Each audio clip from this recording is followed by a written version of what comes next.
Welcome to the Tech Talks Daily Podcast, where you can learn and be inspired by real-world examples of how technology is transforming businesses and reshaping industries in a language everyone can understand. Here is your host, Neil C. Hughes. Welcome back to the Tech Talks Daily Podcast. Now, today I want to tackle a very big topic, and that is how you get your internet. Because if you are a home user, you've probably had a TV package with free broadband thrown in. The Wi-Fi wasn't great. You get 300 channels you don't watch and it costs you over £100 a month. And yet you spend most of your time on a cheap Netflix subscription or somebody else's Netflix subscription and YouTube. But our world has changed. Our homes are now filled with Ring doorbells, Amazon Alexas, smart TVs, washing machines, and even toasters. And in business, everything is now located in the cloud, video conferencing, chat apps, and they all require high-speed internet and support that doesn't keep you on hold for an hour saying, your call is important to us, or why not visit our website? But the fact that you've got no internet connection means you can't get to the website. But the Chancellor Rishi Sunak here in the UK published his spending review and in doing so kicked off a new £5 billion UK Gigabit Broadband Programme. Even though the promise of full fibre for 85% of the population by 2025 is great, it's an imperative that it's delivered to the whole country so everyone can access it. Now, I recently came across a company here in the UK called Zen Internet, and they seem to get everything that I've just talked about and are tackling those problems. And to help achieve those goals, Zen have put their focus on full fibre for 2021 and in turn have been upgrading its core network. So buckle up and hold on tight so I can beam your ears to the UK where you can join me and Paul in conversation. So a massive warm welcome to the show. Can you tell the listeners a little about who you are and what you do? Yes, hi there. My name is Paul Stobart, and I'm Chief Executive of Zen Internet. You've also got a hugely successful career in tech, and I'd love to, if possible, take you back to where it all began. So can you remember what put you on this path and where your love and passion for technology came from? Yeah, by all means. I suppose I've been in the technology industry now for 25 years. I hardly dare to admit that. Having had a career in all kinds of different areas, including accounting and investment banking and marketing and all sorts besides. But I moved to join actually one of my favorite clients at the time in the mid-90s when the internet was just dawning. And it was a business called Sage up in the northeast of the UK. And I spent 15 very happy years there. Joined the business when it was turning over about 100 million, I suppose, and was part of the team that helped to grow it to 1.3 billion some 15 years later. And it was, I suppose, being in technology at that formative period. I mean, when I joined, we were moving from DOS to Windows, which some of your listeners may remember, but it was embracing the internet and what that had to offer customers of all kinds of different shapes and sizes, and particularly the move to software as a service later on in my time at Sage. It just made me realize that technology was the great liberating force of enhanced productivity and better corporate ambition over the course of what's then followed. And that's, of course, proved to be true. Just hearing you talk about Sage there, it takes me back to my IT days where I was the apps guy supporting applications like Sage. But I've got to ask, what was it that made you leave a multinational company like Sage, where you grew the company from, 120 million turnover to 1.3 billion? What made you go from that to joining Zen? There's got to be a story there. Well, I think all good things come to an end. I mean, listen, I think Sage is a magnificent company, and it continues to be so. It was a privilege to be there and to be part of the story. But I think, we all look for new challenges, don't we? And I really wanted to be chief executive in my own right, and it was a wonderful time at Sage. But it was almost time to hand over to the next generation, if you like. It was the right thing to do at the right time. And since joining Zen, of course, I've been able to do what I can to enjoy the field of telecommunications and everything that has to offer, which is a different element to the technology spectrum. It really is. And for people tuning in and listening to our conversation today and possibly hearing about Zen for the very first time, could you set the scene and tell them a little bit more about what makes you different from other providers out there? Yeah, by all means. So first of all, we're relatively small as a player in the field. We have revenues just a shade under 100 million at the moment. And I suppose that gives us an advantage because we're small, we're nimble, we're agile. We can do things more quickly and in a more focused manner, perhaps, than some of the big guys. And the thing about Zen that makes it different is that we're independently owned. We have a wonderful chairman and founder of the business, a guy called Richard Tang, who's owned the business outright since 1995. So this is the 25th year of Zen's history. In line with my own length of time span in technology, I suppose. And one of the things that Richard has really set out to do from the outset, and I'm certainly taking on that legacy and building it further, is this commitment to a people-first culture and to what we describe as the happiness objectives, which is something really important to us. It underpins everything that we do. So you'd expect me to be talking about profits and numbers and revenue and growth targets and so on. And all of those things are important. But actually, what matters to us more than anything else is that over the very long term, we want to be able to look back and say, we delivered true happiness to our people, to our customers, and our suppliers. And that is a hugely important underpin to everything that we do at Zen. Of course, we have strategic ambitions, and we have ambitions to be a challenger brand to the big guys in our space. We have ambitions to remain pioneers in ultra-fast and in cloud. And we absolutely have a burning desire to be the owner of the highest quality independent infrastructure in the UK.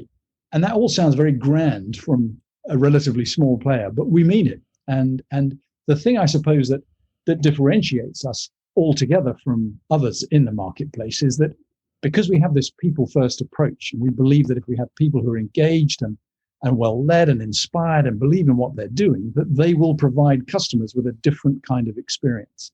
And if customers get that different kind of experience, then they're going to stay longer, they're going to buy more from us, and they're going to recommend us to others. And that is what happens. We routinely win awards for customer experience and customer service and best broadband and so on, I'm delighted to say. And we don't take those lightly at all, and we're never complacent. We're always looking to improve and enhance what we do. But that commitment to a people-first culture, which flows through to a great customer experience, is what differentiates us, along with our independent shareholder ownership situation, which of course gives us the ability to take that long-term view to deliver those happiness objectives which underpin everything that we stand for.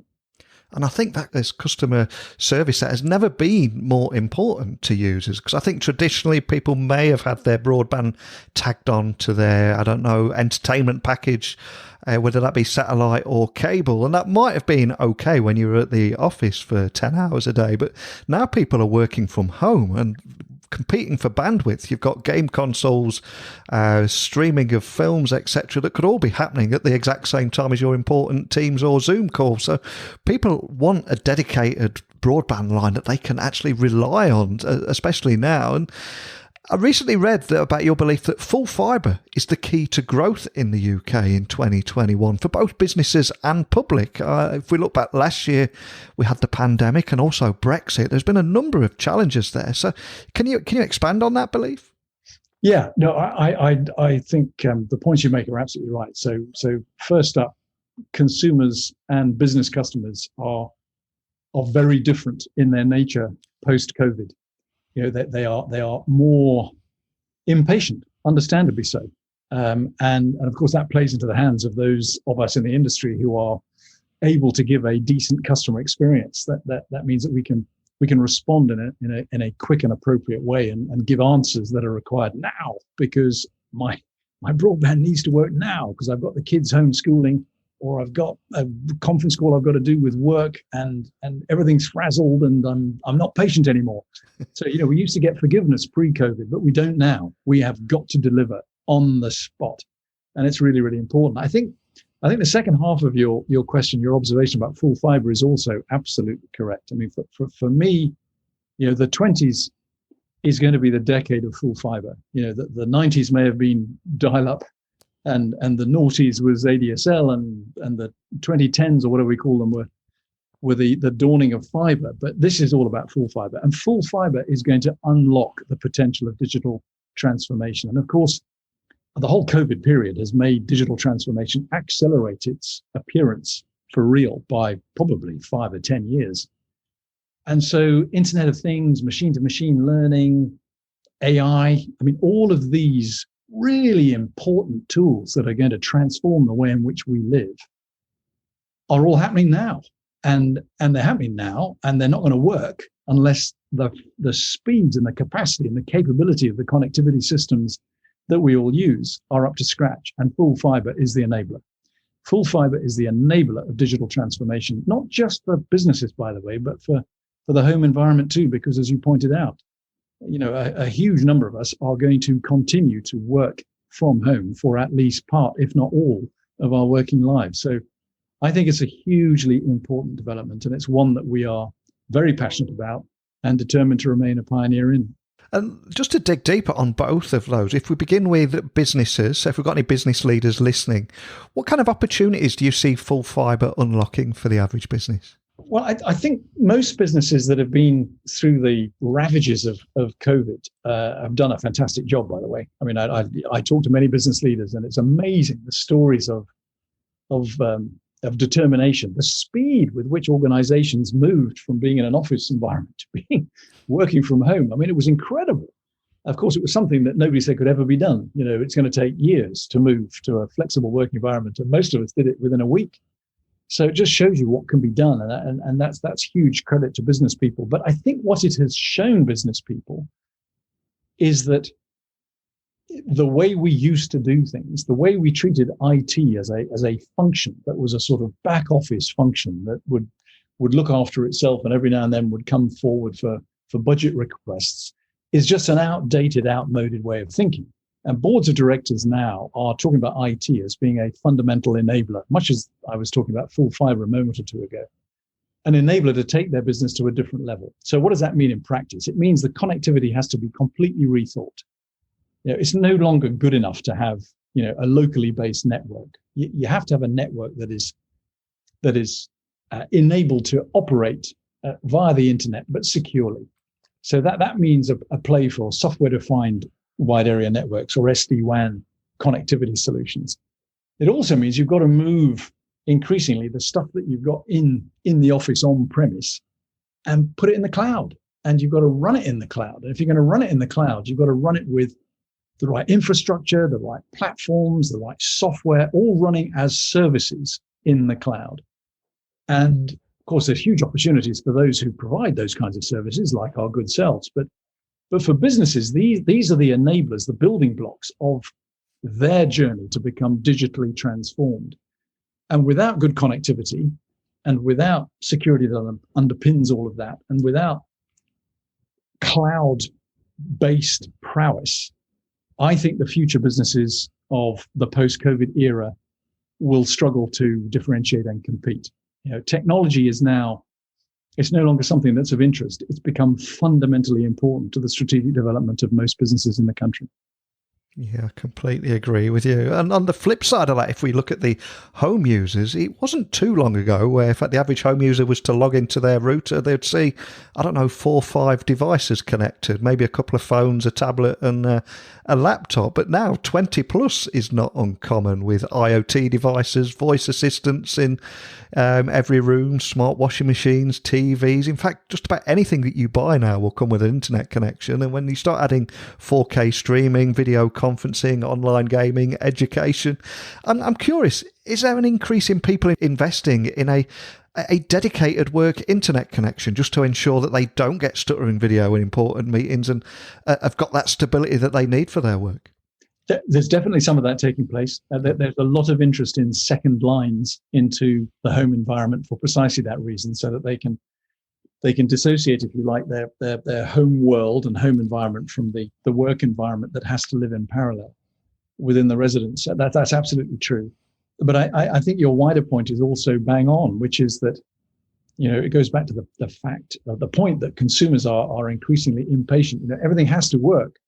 And if you've got teenage daughters, as I have, I've got 4 teenage daughters, 2 sets of twins, God help me, who are all demanding huge amounts of bandwidth for all of the stuff that they're doing. And they're working at home as well, of course, homeschooling. And they are also doing more and more of their leisure time online, as most teenagers are these days. All of this puts tremendous strain. So in the old days, we used to hover close to the router doing our study work, and we got a good enough signal, and that was fine. And we just put up with it because, it was all novel and interesting and fun. Today, that's complete anathema. It has to work everywhere. So Wi-Fi quality in every room in the house is now of fundamental importance. If you look at the list of requests on most consumers at home, demands, it is that they must have Wi-Fi quality working everywhere. They want tools to work out so they can triangulate to see where the best positioning would be for the boosters that they have around their house. The desire for more quality. So actually, in contrast to this apparent drive, if you watch the ads on TV for lower and lower prices, as everything spirals towards the bottom, actually, there's a very sizable niche of consumers who are saying, no, actually what I want is I want quality. I want this to really work. This is no longer what might be described as a commodity. Actually, this has become an essential for me to live my life the way I want to live it. And so in that regard, I have to have it working brilliantly everywhere. So I'm prepared to pay for that. I'm prepared to pay for reliability. I'm prepared to pay for Wi-Fi in every room. I'm prepared to pay for the kind of customer experience that I know is going to get me out of trouble when I get into it. And so I think we're going to see quite a different market. I think, of course, there'll still be a low-end, cheap and cheerful market, and that's fine. But I think there's going to be an emerging tranche of series of premium layers of offering in our space, which will appeal to those consumers who are making a very clear flight to quality. And for those people, what is your ambition or vision for the future of Zen Internet and evolving with those needs of your customers? Well, we address the consumer market and the SME market, both direct and through our partner channel, and we also are very active in the enterprise space with many of our cloud-based offerings. So we've got a number of markets to consider. I think, I'll go back to what I said at the beginning, which is that we're determined to be a challenger brand. We believe that we can compete head on with the big guys. We are investing in our infrastructure. We are investing in our people, our talent. We're investing in our products and portfolio and propositions that we offer customers. And because we're taking a long-term view, we don't need to make short-term, quarter-by-quarter earnings enhancement statements. We have the luxury of being able to continue to invest. So for the last 12 months or so, we have not made a pound of profit, and we are perfectly happy with that because we have been investing at the very time that most of the market has been in turmoil, because we know there's going to be a long-term future for our industry, and we want to be a bigger player, a challenger brand within it. It's also a reason why we're continuing to commit and to invest in ultra-fast and to invest in cloud, because we know that those are 2 hugely important enablers of the new world, both for consumers and for businesses. And then that leaves us with infrastructure. We're unusual in being a relatively small player that actually has our own network. So we've unbundled in the vernacular 450 exchanges across the country, which is very unusual for a small player. We've actually just signed off this week an agreement with the board that we're going to invest yet further in infrastructure to take that from 450 to 700 exchanges across the country, which means that we will be offering an FTTP service, for example, on our own network, covering 80% of the marketplace, only requiring 20% or so to be placed with wholesale alternatives. So that's a big statement for a small business like us. We are determined that we can provide the quality of network that consumers in this new world are going to demand as the flight for quality takes place. We don't like contend. We don't contend. We are very clear that we make our networks running at at the scale and speed that's required so consumers don't get any kind of contention on their experience. And all of that matters deeply to us. So we, looking forward, it's challenger brand, it's pioneer in ultra-fast and in cloud, and it's continuing to invest on an ongoing basis in our network.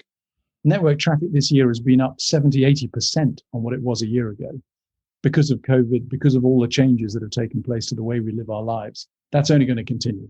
And so we need, it's not a one-off project-based thing. You have to be continuously investing in your infrastructure. And our shareholding structure, the independence we have, our long-term view allows us to do just that. And for anybody listening that would maybe want to find out more details about the kind of services that you offer, what kind of speeds are available to them in their area, what's the best way of finding you online and contacting your team if they've got any questions? Yeah, no. So we're available at zen.co.uk, and I hope the website is easy to navigate and find your way through to the solution that you need. And there's always the alternative of calling in if people have concerns or questions they wish to ask one of our experts who's there and available to help. So that's how to get in touch with us. Fantastic. I think it was Will Ferrell said that if you wanted to see what somebody's really like before you marry them, you should give them 20 minutes with poor Wi-Fi. And I think there's an element of truth in that, because our world has changed dramatically now. We've gone from having those 3-4 devices on our router to not buying a house until we've done a speed check in that area. That's how important the internet is to us all. So I thank you so much for taking the time to come on and share the story behind Zen and the great work you're doing. I appreciate it. Thanks again. No, it's a pleasure. Thoroughly enjoyed it. Thank you. Paul has enjoyed a fantastic career in tech, and I cannot thank him enough for coming on here and sharing his personal story and also why full fibre is key to the growth of the UK in 2021, not just for businesses, but for the public too. And talking about what investing in full fibre enables for businesses and how Zen is investing in its core network to enable every customer to access full fibre. And let's face it, the internet is something that I think nobody can live without, especially right now. I think it's the main lifeline for most people. But this is just a story from the UK today, and I know we have people listening in 165 countries.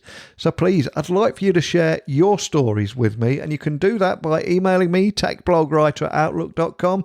My website's techblogwriter.co.uk. I want to hear your stories and give you a seat on this podcast. So keep those messages coming in. I'll return again tomorrow with another guest and another topic. But just a big thank you for listening, and until next time, don't be a stranger. Thank you for listening to the Tech Talks Daily Podcast with Neil C. Hughes. Remember, technology works best when it brings people together.